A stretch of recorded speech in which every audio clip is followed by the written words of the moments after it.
गाना है और इस पे 22 मिलियन व्यू है। ये बड़ी अच्छी बात कही आप। वहीं हम पावर स्टार पवन सिंह के बारे में बात कर लेते हैं, जिनका ये वाला गाना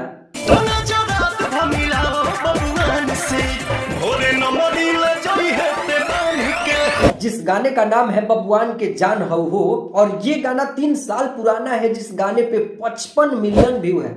लेकिन कौन है आगे और कौन है पीछे, इसका कुछ भी खुलासा नहीं किया जा सकता है, क्योंकि वो गाना 2 साल पुराना है और ये गाना 3 साल पुराना है। तो ये ऑडियंस बताएगी, तो कमेंट बॉक्स में जरूर बताइएगा कि कौन नंबर 1 पे है।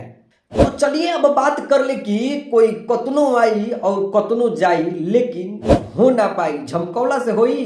तो वही बात है गुरु कि फिल्म के रेल बनाते हुए टुनटुन लाल यादव एक यादव सिंगर है और वो यादव पे गाना गाते हैं, और जबकि उनको टक्कर देने वाला अभी कोई भी जाति के सिंगर नहीं है, और वो